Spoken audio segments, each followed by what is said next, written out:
Donc tout de suite, je vais passer la parole pour la prochaine séquence à la fois à Monsieur Richard Labarthe et Marion Elissalde.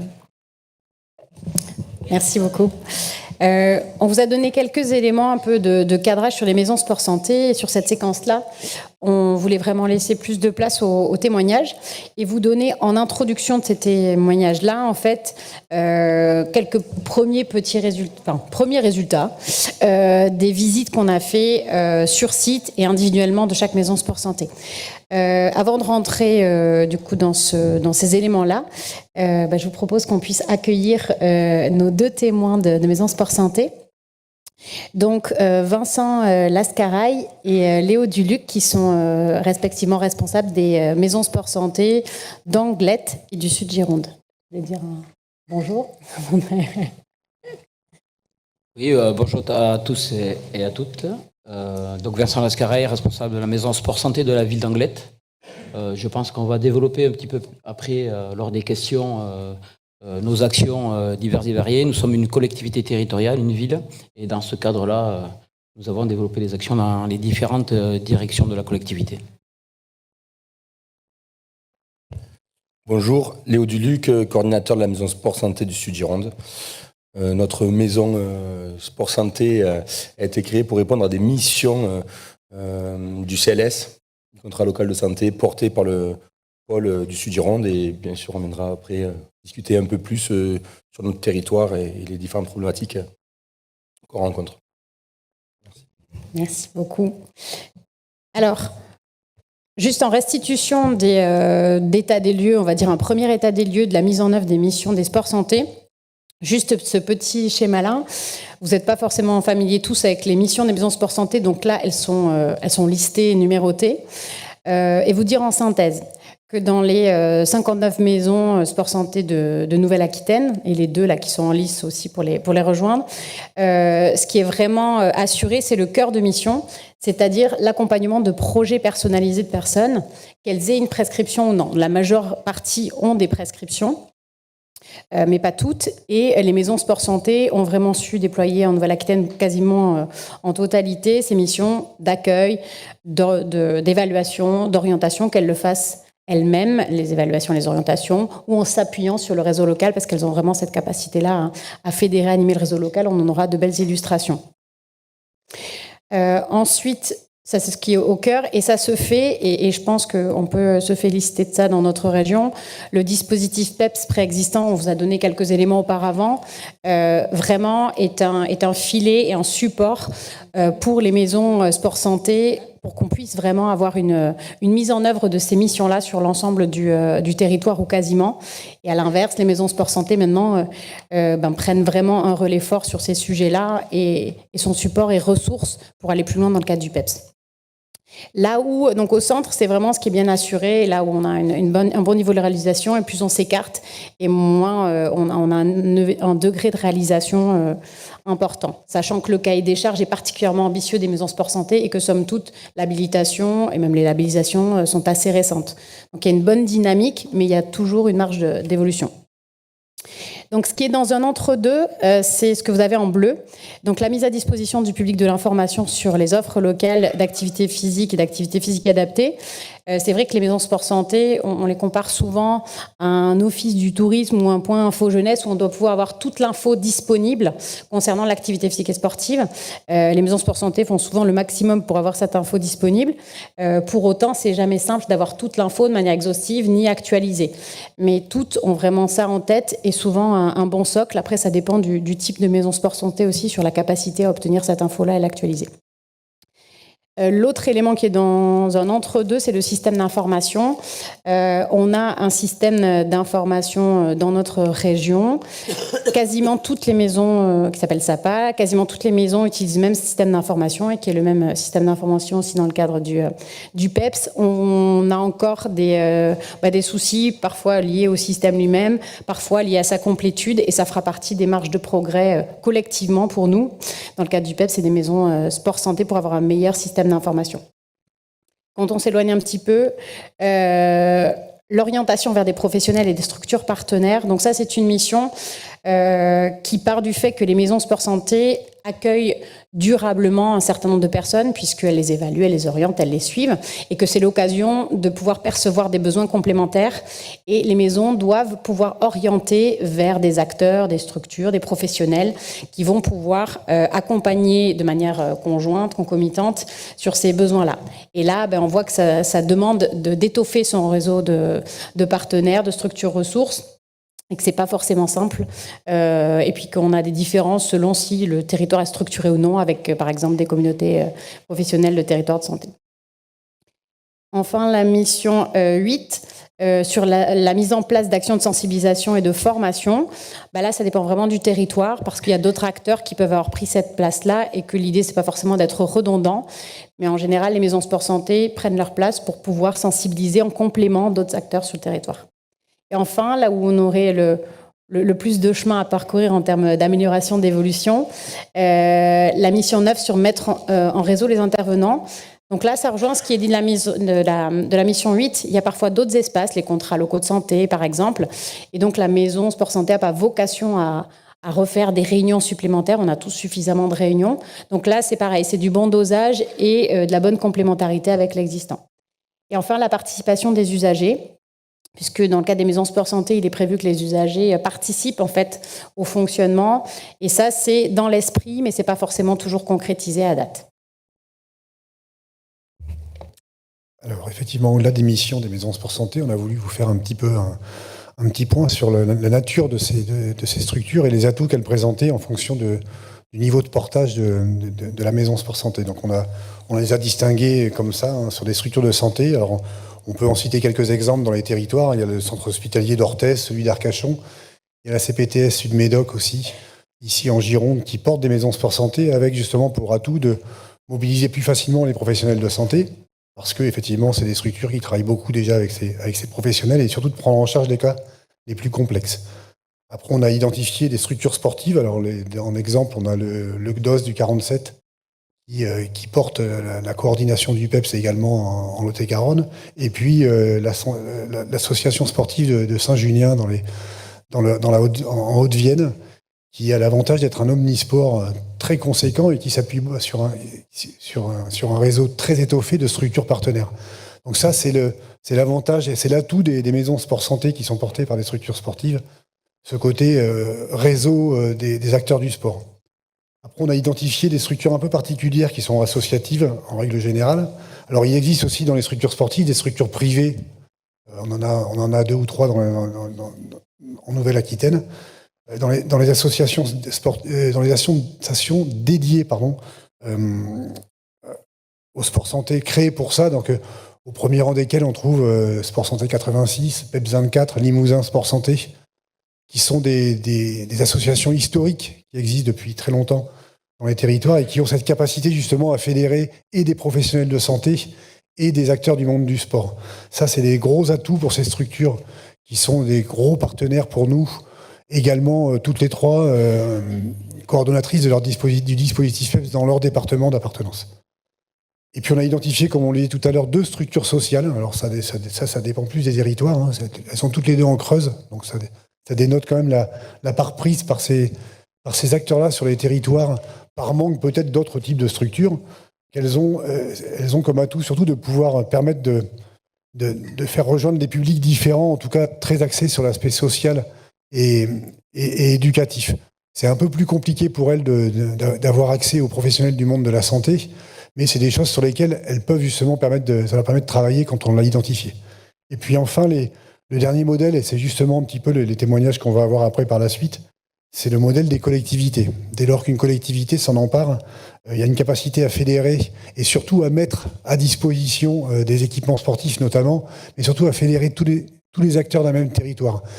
Les portages par les collectivités sont vraiment très intéressants à ce sujet, et on peut aussi voir des portages associatifs derrière lesquels il y a aussi des collectivités qui sont très très intéressants. Notamment, on en a un à Lubersac en Corrèze, avec vraiment ce double portage associatif et de la collectivité qui est vraiment très intéressant. Et puis voilà, après, si on pouvait citer aussi sur les collectivités quelques maisons sport santé qui qui fonctionne déjà bien, alors, hormis Anglette et le syndicat Sud-Gironde dont on va détailler un petit peu les activités après.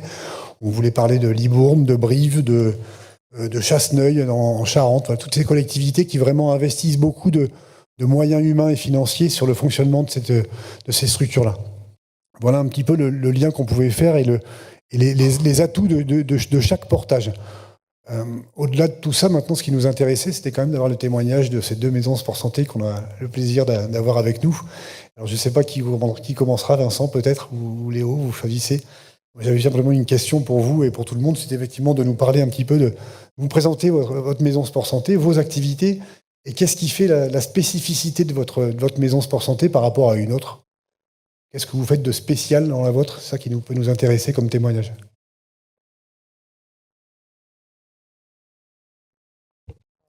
Bonjour. Comme je vous l'ai dit, Léo Duluc, voilà, je représente la maison sport santé du Sud-Gironde. Alors nous, on a une spécificité, c'est que notre maison sport santé intervient dans un large territoire. On a pratiquement 200 communes sur notre territoire, sur le Sud-Gironde, qui regroupe en 4 CDC.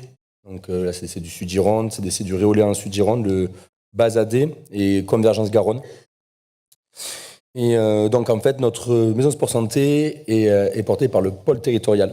Et elle est là pour répondre à des missions du contrat local de santé. Et c'est là, en fait, notre, on va dire, spécificité, parce que on est un outil, on va dire, transversal.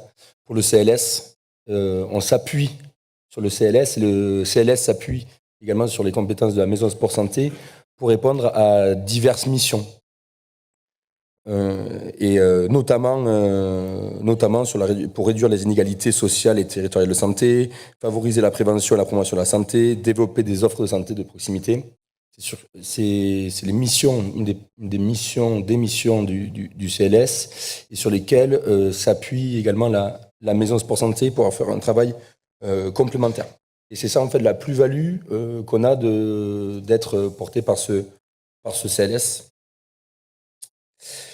Et du coup, on s'inscrit dans une logique de santé globale. Et grâce à ce CLS, on travaille à différents acteurs, et notamment avec des CPTS qui, eux, nous aident à développer énormément notre activité. Il faut savoir que, alors, quand je suis arrivé en 2022, on avait 50, alors un médecin prescripteur pour 50 patients. J'en suis à un plus de 50 médecins prescripteurs pour 400 patients.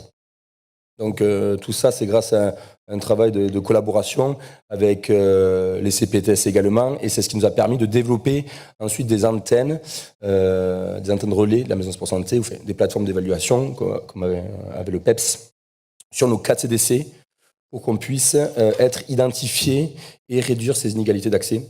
Donc, c'est ce qui permet la continuité de notre évolution. Et tout ça, c'est grâce, en fait, c'est grâce à cet outil, enfin, la maison sport santé, le CLS, les CPTS.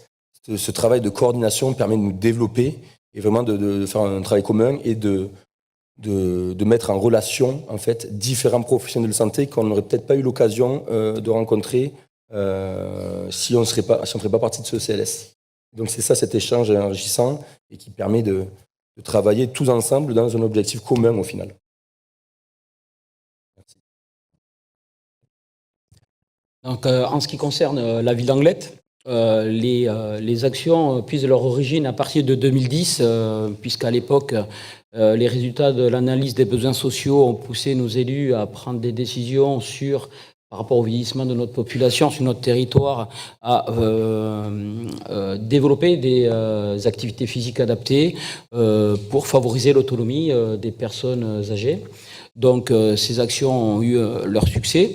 Et par la suite, nous avons développé au fur et à mesure, en lien avec les besoins de notre territoire, des actions à partir de 2017 en ce qui concerne le sport sur ordonnance, qui n'existait pas officiellement à l'époque, quand même. Donc, c'était pas si facile que ça à développer sur notre territoire, mais finalement, nous avons réussi à effacer quelques barrières et à pouvoir accompagner au mieux les personnes qui avaient des besoins spécifiques. toujours orienté vers les publics de plus de 60 ans à cette époque-là, pour pouvoir s'étoffer après, au fur et à mesure, avec une autre action qui, à partir de 2020, est le renouvellement de notre maire sur notre collectivité, avec un axe de santé publique qu'il a souhaité porter. Et en développant donc le sport sur ordonnance, ou l'activité physique sur prescription médicale, comme nous l'appelons nous, mais aussi pouvoir développer cette action-là à l'ensemble de la population. Donc, quel que soit l'âge, quelle que soit sa condition sociale, etc., évidemment, dans le but de l'intérêt général. Donc, aujourd'hui, cet axe stratégique s'appelle promouvoir la santé et le bien-être des Anglois. Et il a souhaité s'inscrire dans le réseau des villes santé de l'OMS et que l'on puisse avoir le label Maison Sport Santé pour en créer et développer nos actions qui sont non seulement la prescription médicale d'activité physique pour tous et de plus en plus, bien évidemment, mais aussi l'ensemble des actions que l'on mène en transversalité avec toutes les directions de notre collectivité, que ce soit l'aménagement du territoire, développer des circuits pour qu'on puisse marcher de plus en plus. Pour les personnes qui sont les plus éloignées de la pratique de l'activité physique, ça c'est essentiel. Et c'est un appui évidemment important à notre dispositif de maison sport santé et prescription médicale d'activité physique. Donc ça, plus des actions dans les écoles, les actions que nous menons autour de l'école, à partir de la crèche jusqu'au plus grand âge, en n'oubliant personne sur le chemin au maximum. Merci beaucoup. En préparant du coup ce temps, vous nous avez parlé aussi que il y avait peut-être un point de vigilance, une difficulté peut-être sur votre territoire dans cette transversalité. Est-ce que vous voulez nous en dire un petit peu plus ?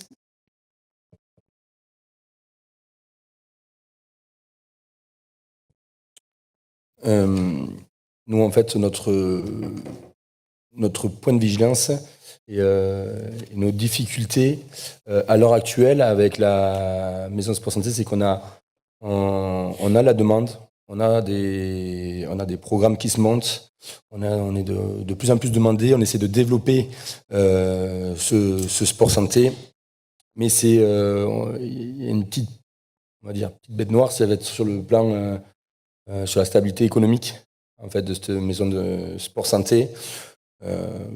Pour le moment, ce qui nous concerne, nous n'avons pas trouvé un plan économique stable. On est encore sur entre 60 et 70% d'autofinancement avec les CDC. Et c'est quelque chose qu'on aimerait réguler, diminuer au niveau des cotisations, mais c'est difficile. Donc c'est pour ça qu'on répond aussi à pas mal de projets. On essaie d'amener avec nous toutes les associations à participer activement à nos projets en les intégrant avec nous.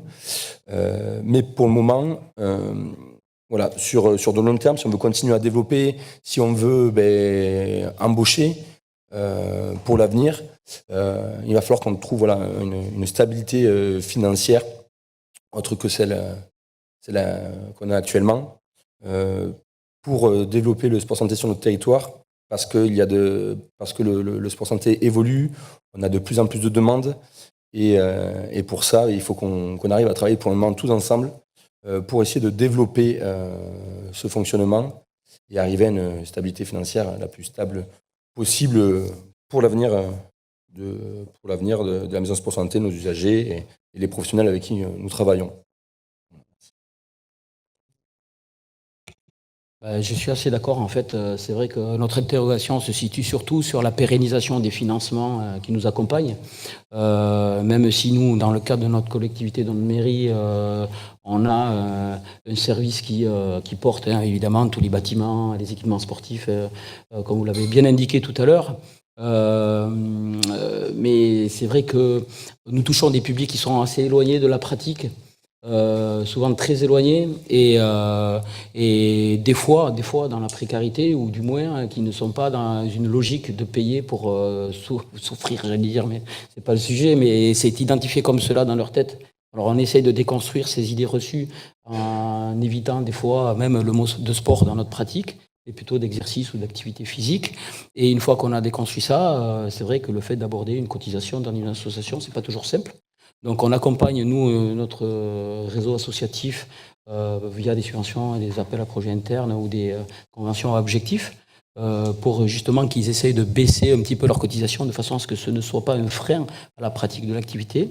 Et des fois, si on peut avoir un accompagnement financier pour aider, par exemple, à l'embauche ou à la pérennisation d'un poste d'enseignant en APA, qui lui va s'occuper de besoins spécifiques et de limitations fonctionnelles plus élevées, sur de l'accompagnement, du reconditionnement à l'effort, etc., avant de pouvoir, ou en complément, de pouvoir intégrer une association, c'est ça qui est très important pour nous.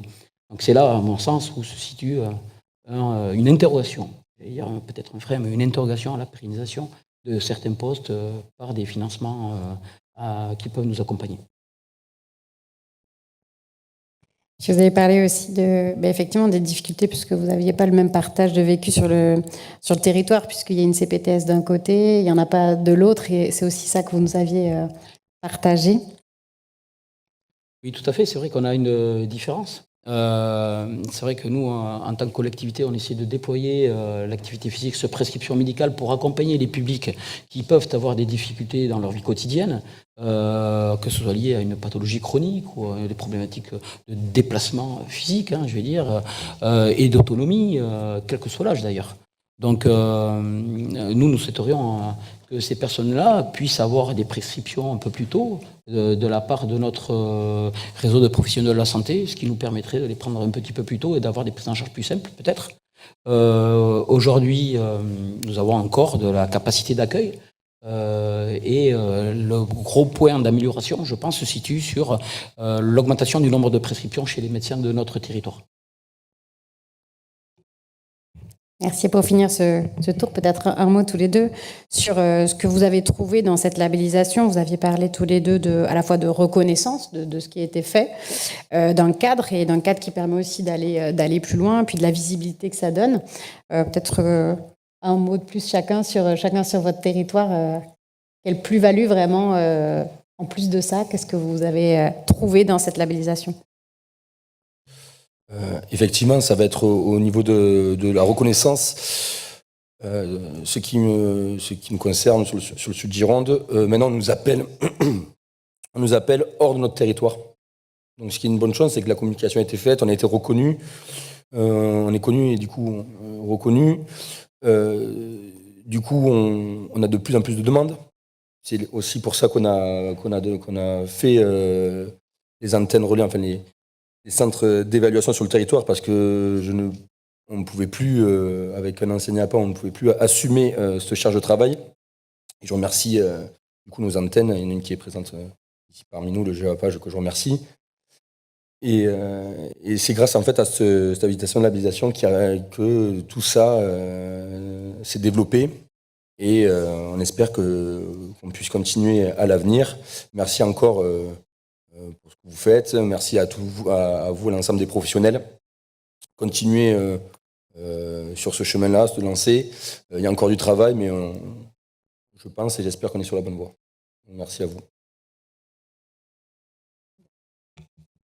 Alors c'est un label qui pour nous amène un gage de confiance, très clairement, par rapport aux professionnels de la santé et par rapport à l'ensemble de notre population. Mais s'il mérite encore à être connu par de la communication, mais ça viendra, j'en suis convaincu. Comme mon collègue, je voudrais remercier aussi ceux qui nous accompagnent dans ce projet-là. Parce que je pense que c'est en étant tous unis dans ce sujet-là qu'on va réussir à convaincre de plus en plus, je parlais des professionnels de santé, mais aussi à convaincre les plus réticents à la pratique de l'exercice physique au quotidien à pouvoir y aller et à nous rejoindre pour pouvoir les accompagner au mieux. Merci beaucoup d'avoir partagé vos expériences. Il y aura peut-être des questions en fin de session. Merci. Merci encore. Merci.